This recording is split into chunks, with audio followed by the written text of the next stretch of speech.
Hello friends, welcome to Sushma சமையல். இப்போ ஒரு கப்பில் 1 டேபிள் ஸ்பூன் அளவுக்கு துவரம் பருப்பு சேர்த்துக்கோங்க. கூடவே 1 டீஸ்பூன் சீரகம், 1/2 டீஸ்பூன் மிளகு, கொஞ்சமாக கருவேப்பிலை, 1 வரமிளகா, கொஞ்சமாக தண்ணி விட்டு இது 15 நிமிஷம் ஊற வச்சுக்கோங்க. இப்போ இந்த ஊற வச்சதை மிக்சியில் சேர்த்து கரகரப்பாக அரைச்சி எடுத்துக்கோங்க.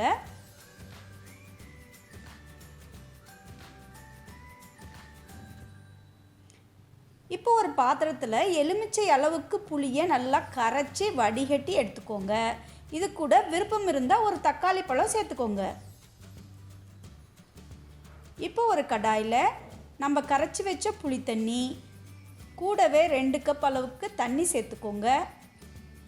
1 டீஸ்பூன் அளவுக்கு ரசப்பொடி சேர்த்துக்கோங்க. 1/4 டீஸ்பூன் அளவுக்கு மஞ்சள் தூள் சேர்த்துக்கோங்க. தேவையான அளவுக்கு உப்பு சேர்த்துட்டு கொஞ்சமாக கருவேப்பிலையை சேர்த்துக்கோங்க. இப்போது இதை 5 நிமிஷம் நல்லா கொதிக்க விட்டுக்கோங்க. இப்போ ஃப்ளேம் சின்னது பண்ணிவிட்டு நம்ம அரைச்சி வச்சோம் இல்லையா, அந்த மிளகு சீரக விழுதை சேர்த்துட்டு 1/4 டீஸ்பூன் அளவுக்கு வெல்லமும் சேர்த்து 1 நிமிஷம் கொதிக்க விடுங்க. கூடவே 1 கப் அளவுக்கு தண்ணி சேர்த்துக்கோங்க. தண்ணி சேர்த்து நுர வர்றப்போ ஆஃப் பண்ணிவிடுங்க. இப்போ ஒரு கடாயில் 1 டீஸ்பூன் அளவுக்கு நெய் சேர்த்துக்கோங்க. நெய் சூடானதும் 1/2 டீஸ்பூன் கடுகு, 1/4 டீஸ்பூன் சீரகம் சேர்த்து நல்லா பொரிஞ்சு வந்ததும் 1 வரமிளகா, கொஞ்சமாக கருவேப்பிலை சேர்த்து கூடவே 1/4 டீஸ்பூன் அளவுக்கு பெருங்காயத்தையும் சேர்த்துக்கோங்க. இந்த தாளிப்பை இந்த ரசத்தோடு சேர்த்துருங்க.